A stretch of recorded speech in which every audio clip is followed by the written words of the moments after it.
Woo-hoo-hoo, I'll tell you what, this is going to be a different kind of show. You know, stay tuned to watch me be manhandled by a couple of uniformed police officers in Twin Falls. But first, Twin Falls is a city under siege. It is under siege by a lawless city council that's led by a lawless mayor.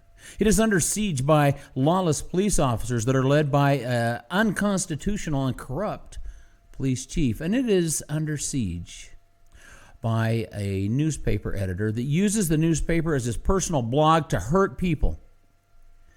So anyway, I thought that I should visit Twin Falls and stop by the offices of the mayor, the chief of police, and the editor and see what they have to say. I think that you'll find it interesting. Now, I videoed all of these encounters, and I'm just going to let the videos speak for themselves, except for where they can't. This video includes my own comments after attempting to see the mayor. You see, he's been running and hiding from me for over a month, and he continued to do that on August 5th. I am outside of the offices of the Twin Falls Chamber of Commerce. This is where the city mayor has his full-time job. Now, about a month ago, I addressed him in a city council meeting, and I asked some specific constitutional questions. Now, he promised that he would get back to me, and, well, it's been a month. I have made phone calls, which he has ignored. I've sent emails, which he has ignored. So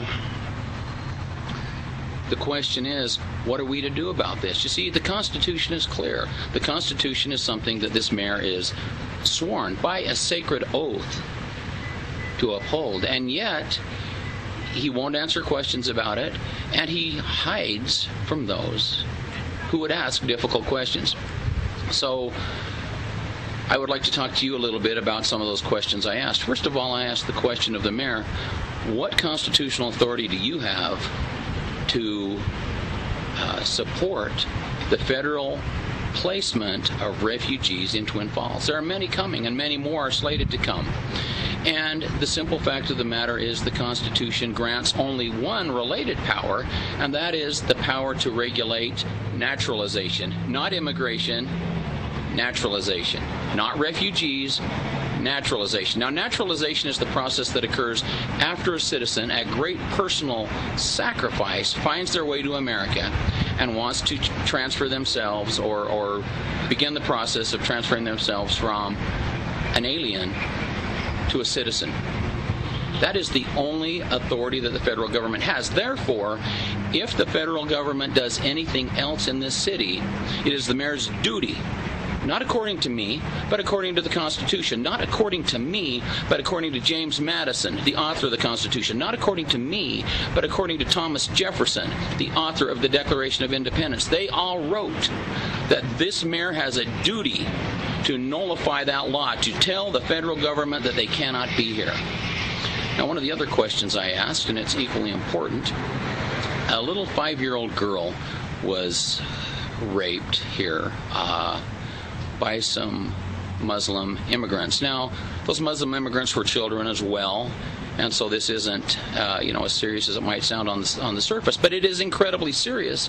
And these are children who came here under this refugee program. They came here from a nation where sex slaves are accepted. They came here from a nation where women are degraded, and they came here and they brought those principles with them. Now, one of the things that occurred is the FBI got involved in this issue, and they became part of the investigation. The police chief, who is not constitutional, allowed that. The mayor, who is not constitutional, allowed that. A month ago, I asked questions about that. And now if we look back to the Constitution again, policing powers inside the states are limited to treason, to counterfeiting. Everything else is overseas. It's piracy on the high seas, that sort of thing. The federal government has no business here. Now, when the federal government becomes involved in local investigations, they bring with them their agenda, their biases. Now, the federal government has an agenda, and that is to bring as many of these Muslim refugees who, according to our own federal security agencies, cannot be vetted. and they're coming here anyway. Again, this mayor has a duty to nullify these, to say it can't happen here, and yet he remains silent on the issue and he hides from me. I guess the question I would ask now to the people of Twin Falls is, do you want a mayor who is willing and able to do his job according to the law? You don't have one now. This next video is me in the offices of the Times News in Twin Falls talking with the editor, Mr. Matt Christensen. I think that you will find his cowardice enlightening. Videotaping I them? certainly am. Okay. Then you said that Julie Ruff writes you letters to the editor all the time, and you publish them all the time. That didn't sound right to me, Matt. Okay. So I did a little bit of checking. I verify my facts, Matt. Okay. And so I'm here today so that you guys can dig through your archives. I would like to see everything that you published from her for, say, the last 5 years. Okay, I can dig it up for you, but I'm not going to do it right now. I got to remember meeting to go to. Well, then you need to get somebody going on it, because we're going to talk about this today in the park. Okay. Now, you made a statement, and I think that you're not being truthful. Okay, thanks. So when are you going to dig it up, Matt? Look, dude. When am I going to see it? Matt, when am I going to see it? Okay. Matt, when am I going to see You it? can go eat. Come on, let's go. Go. Fair enough. Okay. This final video is of me being violated by uniformed police officers in the Twin Falls Police Department. Now, there are a few things that you can't see. The video can't really tell the story. See, at one point, I was violently grabbed and thrown up against the wall and frisked, which, of course, is a violation of many of my rights. And at that point, I tried to crank my wrist around and capture video of what was occurring, but it was hard because an officer was holding my hand up against the wall. Anyway, I got some really great footage of my ear, and I hope you enjoy it. But I want to talk a little bit about what occurred and maybe why it occurred. You see, there are two officers in this video. We'll just call them Officer A and Officer B according to their order of appearance in the video. Now, Officer B approached me and he said, based on previous encounters or something like that. You see, he's laughingly trying to create probable cause that he needs to be aggressive with me. And so I want to talk about what these previous encounters were. One was over a month ago in the city council meeting at Twin Falls, where I asked the chief of police to answer some constitutional questions, which he is afraid to answer because any answer he gives will show him to be a constitutional criminal. So he's ducking and hiding from me. Now, the other encounter occurred as I was walking toward the front of the police station. I was going toward the main entrance, and a door opened on the side of the building, and two officers came out. And I thought, I wonder if these guys know anything more about the Constitution than their police chief does.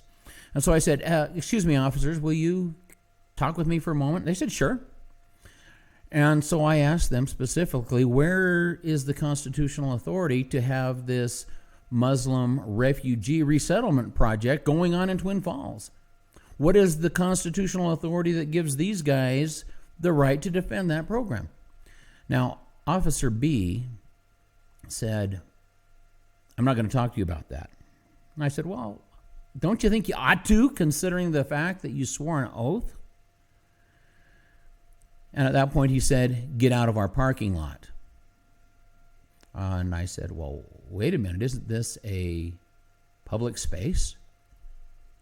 Now, the other officer that was with him, that may or may not be Officer A, I'm not really certain of that, he said, no, this is private property. So I said, well, then who owns this property? And he said, it's the police department's property. So I asked another question, well, who owns the police department? And of course, that was the answer was the city of Twin Falls. Well, who owns Twin Falls? Well, that's the people. So I said again, well, isn't this then a public space? At which time Officer B said to me again, get out of our parking lot or we will arrest you. So I said, that's fine. I've got business with the chief. I'll just go on and take care of that. And so I moved off and started heading toward the main entrance, at which point these two officers turned around and ran back into the building. Now, I think that the video will show that they immediately went to the police chief, and the police chief gave them direction to harass me, to intimidate me. The one other thing I want you to think about as you're going through the video is, number one, it is not illegal to carry a gun in a gun-free zone unless it's one of these federally mandated gun-free zones, like schools, which of course is a violation of the Constitution. But they do it anyway. So having a gun inside the police department is not a crime. However, if they have it posted that you can't have guns in there, then it becomes a trespassing crime if you don't leave when you're asked to. And so in this case, I had spoken to my wife earlier, and I told her that this police chief is so crooked that there's no way that I'll carry a gun inside that apartment because he will use it against me. And so anyway, Officer B approached me and said, are you carrying a gun? And I tried to explain that he had no constitutional right to ask unless he had probable cause. Well, he didn't even let me get that out. He immediately grabbed me, twisted my arm, threw me up against the wall. Officer A jumped into the fray and pinned me against the wall while I was being forcefully searched, in violation, of course, of my Fourth Amendment rights. Why would they do this to me? Well, because the chief of police is afraid of me. You see, evil and lawlessness fears truth. Truth is the worst thing that you can throw in their face. And so the chief is afraid. And the other thing to realize is lawlessness covers their own lawlessness with increased lawlessness. And so they came out to intimidate me. If they push me up against the wall and search me, maybe I won't come back. Wrong. So let's examine what this officer could have done, which would have been in line and would not have violated my constitutional rights. He could have just approached me and said, Mr. Earl, this is a gun-free zone. And so if you're carrying a firearm, we would ask you to take it out to your car and leave it there and then come back. Well, that's not what he did. He immediately put hands on me and violated my rights. Again, for the purposes of intimidation. Now, here's something else. Why would they do that? You know, I think it's because they wanted to find a gun. They really wanted me to be armed. And why? Because then they could take me, this man that the chief of police fears, and take me off of the wall and throw me on the floor. And then in the scuffle that might ensue, which of course was caused by them, maybe they would charge me with resisting arrest or something of that nature and throw me in jail. This was the intent. It was to intimidate. It is lawlessness, using increased lawlessness to hide their lawlessness. I'm not going to allow it to happen.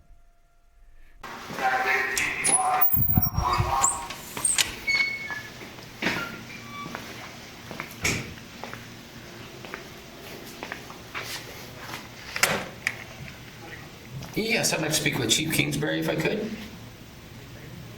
No, he's not. My name is Lance Earl. Yes. Okay, thank you.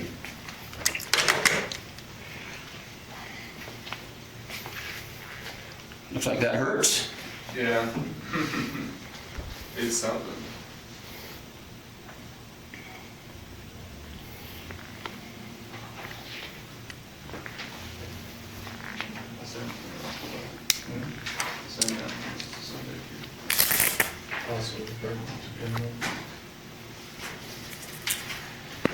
Oh yeah, probably center on spot. You're all done? Yeah, some of them wrong spot, I just noticed that. That's it, we'll just, I got a pen, you can just sign on the back. Another thing. Table's right there if you don't want to stand, so.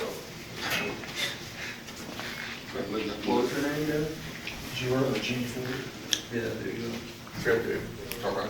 But he's probably over there. With her? Hey, how you doing? Good. Hey, just from previous contacts and stuff, you don't have any firearms on you, right? Do you have any firearms on you? Actually, that's private information. I'm going to pat you down for my own safety and because you're in a Sir, you don't have a right. You just assaulted me. You just assaulted me. I'm just going to make sure you don't have any weapons while you're not. You just assaulted me.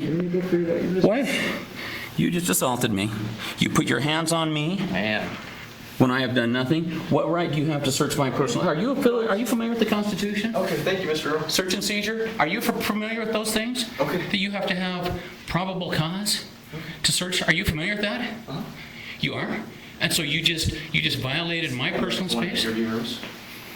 You just violated my personal space. Unless we'll do 2 minutes. Just, yeah, it was just a couple seconds. Yeah, if you guys should go and wait outside for us, that'd be great, please. You just violated my constitutional right. Okay.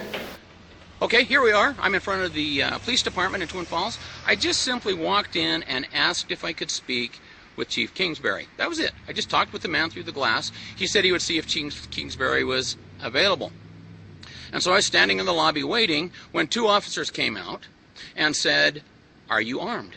At which point, I was assaulted, I was grabbed, I was thrown against the wall and pat down by 2 constitutionally corrupt police officers. This is the type of law enforcement you have in Twin Falls. These officers have no clue about the Constitution of the United States. These officers have no interest in learning about the Constitution of the United States, and these officers are happy and pleased and completely satisfied to continue to violate the Constitution, which means they violate the people of Twin Falls. Folks, this is your city. This is where you live. This is what is laughingly called justice in Twin Falls. You just violated my constitutional right. Okay. You just violated my constitutional right. Okay. You just violated my constitutional right. Okay.